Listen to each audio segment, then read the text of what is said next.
Hello, what is up?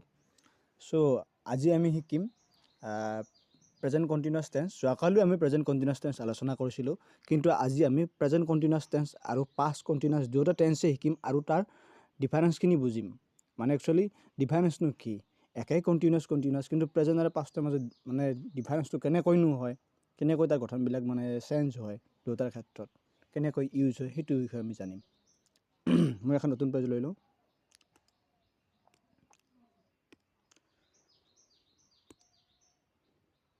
Okay,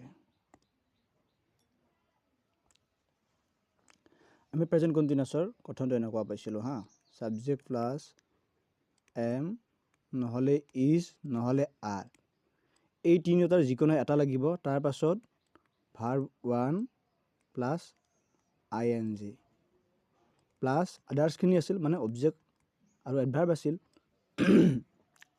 এতিয়া এই গঠনটো ইউজ কৰি মই এটা ধুনীয়া চেণ্টেঞ্চ এটা বনাই দেখাই আছোঁ হা। চাবা, we are driving to the metro' station. ইয়াৰ অৰ্থটো এনেকুৱা, আমি মেট্ৰ' ষ্টেশ্যনলৈ ড্ৰাইভ কৰি আছোঁ। এতিয়া এই আমি যিটো গঠন পালোঁ প্ৰেজেণ্ট কণ্টিনিউৱাছ টেন্সৰ আৰু পাষ্ট কণ্টিনিউৱাছ টেন্সৰ, মানে গঠনটো প্ৰায় চিমিলাৰ, একেই। ইয়াত খালি এই যিটো আমি অবজিলাৰী ভাৰ্ব পাইছোঁ, এই যিটো অবজিলাৰী ভাৰ্ব পাইছোঁ এম ইজ আৰ, এইখিনিত চেঞ্জেছখিনি হয়। চাবা হা, তাৰ গঠনটো হৈছে পাষ্ট কণ্টিনিউৱাছ টেন্সৰ। মই লিখি দিছোঁ পাষ্ট কণ্টিনিউৱাছ। এই পাষ্ট কণ্টিনিউৱাছ টেন্সৰ গঠনটো এনেকুৱা, প্ৰথমতে লাগিব আমাক ছাবজেক্ট, এই এম ইজ আৰৰ সলনি লাগিব আমাক ৱাজ বা ৱেৰ। ছিংগুলাৰৰ ক্ষেত্ৰত ৱাজ আৰু প্লুৰেলৰ ক্ষেত্ৰত ৱেৰ। তাৰপাছত একেই বাকীখিনি ছেম, একেই। গতিকে এই চেণ্টেঞ্চটো আমি যিটো প্ৰথমতে চেণ্টেঞ্চ বনালোঁ, এইটো যদি আমি পাষ্ট কণ্টিনিউৱাছত লিখোঁ মানে এনেকুৱা হ'ব। উইটো যিহেতু plural, we were driving to the metro' station. এইটো বুজি পালা? মানে কি, আমি মেট্ৰ' ষ্টেশ্যনলৈ মানে ড্ৰাইভ কৰি আছিলোঁ, কৰি থকা নাই, কৰি আছিলোঁ। এইটো কৰি আছিলোঁ বুজায় আৰু এইটো কৰি থকা, বৰ্তমান সময়ত কৰি থকা বুজায়। এইটোৱে, ইমানখিনি ডিফাৰেঞ্চ। আমি আকৌ এটি চেণ্টেঞ্চটি লৈ লওঁ প্ৰেজেণ্ট কণ্টিনিউৱাছ টেন্সৰ। বোলা আমি লওঁ চিৰে, ছাবজেক্ট চি লৈছোঁ। C is sitting idly in the class. এই কিছুমান যি থাকে ক্লাছত অকল আহি বহি থাকে, একো মনোযোগ নিদিয়ে, একো লিখিব নিদিয়ে, সেইটো কথা ইয়াত প্ৰকাশ পাইছে। C is cheating idly in the class, ক্লাছত এনে বহি আছে আৰু। এইটো যদি আমি পাষ্ট কণ্টিনিউৱাছত কৰোঁ এনেকুৱা হ'ব, চি ৱাজ, বাকীখিনি same, sitting idly in the class. ইমানখিনি ডিফাৰেঞ্চ। অকল অবজিলাৰী ভাৰ্বটো চেঞ্জ হয়, মানে প্ৰেজেণ্ট কণ্টিনিউৱাছত এম ইজ আৰ, এই যি পঢ়িছিলোঁ আমি এম ইজ আৰ, আৰু পাষ্ট কণ্টিনিউৱাছত ৱাজ বা ৱেৰ, এইখিনি ডিফাৰেঞ্চ। এতিয়া আমি নতুন এখন পেজ লৈ লওঁ আৰু কিবা কিবি লিখিম।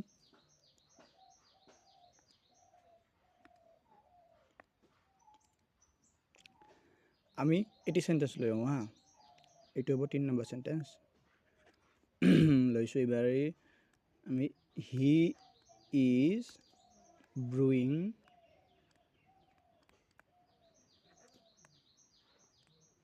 চাম ফ্ৰেছ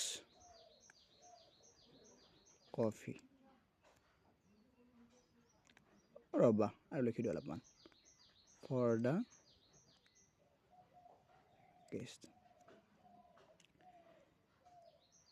কি কৰিলে কফি বনাই আনিলে একেবাৰে ফ্ৰেছ কাৰ কাৰণে অতিথিৰ কাৰণে এইটো ব্ৰু ভাৰ্বা এইটো ব্ৰেৱিং নকয় হা ব্ৰুৱিং বুলি কয় ইয়াৰ অৰ্থ এনেকুৱা মানে আমি গৰম পানীত যিটো চাহপাত মানে চাহ বনাওঁ বা কফি ঢালি কিনে বনাওঁ বা ড্ৰিংক বনোৱাৰ ক্ষেত্ৰতে ইউজ হয় এই ব্ৰু ভাৰ্বটো তাৰ লগত আমি যিটো কণ্টিনিউৱাছ কৰি আছোঁ ING লাগিবই লাগিব চোৱা এইটো চোৱা ছাবজেক্ট এম ইজ আৰু ইজ বহিছে সিৰ লগত ইজ বহিছে ভাৰ্বৰ লগত ING বহিছে বাকীখিনি আদাৰ্ছ হৈছেনে এইটো যদি আমি পাষ্ট কণ্টিনিউছত কৰোঁ কি হ'ব তোমালোকে নিজে কোৱা মই লিখি দিছোঁ সি বাকীখিনি লিখিবাচোন বা কমেণ্টত মোলৈ পঠাবা বাকীখিনি কি হ'ব এতিয়া আমি কিছুমান বস্তু মানে বুজিব লাগিব কিন্তু মানে আমাৰ এনেকুৱা হয় আমি ৰিয়েল লাইফ কিছুমান ৱৰ্ড মানে চেণ্টেঞ্চ পাওঁতো মানে ছাপ'জ মোক লগৰ এটাই মাতিছিল মই মাতেই নিদিলোঁ মিনছ মই ইনএক্টিভ আছিলোঁ মিনছ মই শুই আছিলোঁ মই চেণ্টেঞ্চ এটা লৈ লওঁ এইটো ট্ৰান্সলেট কৰিম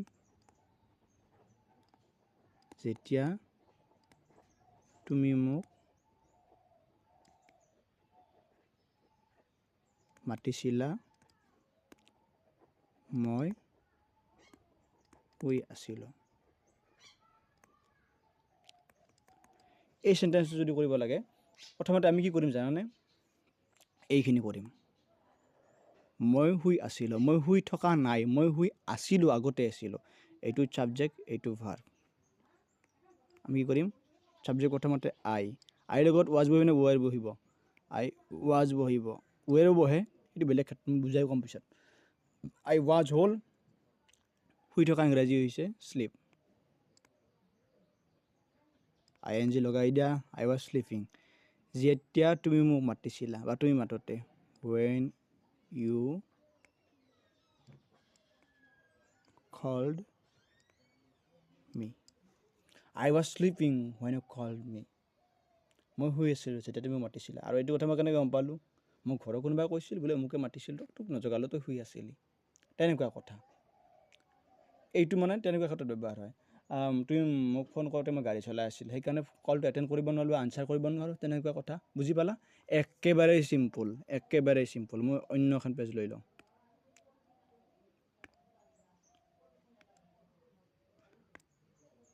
মই এটা আগত ট্ৰান্সলেট কৰিব মানে হোমৱৰ্ক এটা দিছিলোঁ মই এতিয়া আৰু দুটা কাৰেক্ট টেন্স দিওঁ ৰ'বা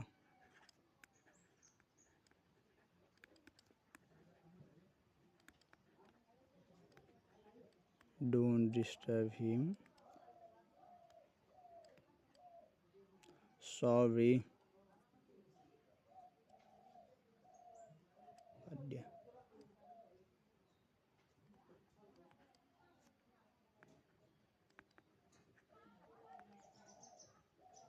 এইটো কৰিবাচোন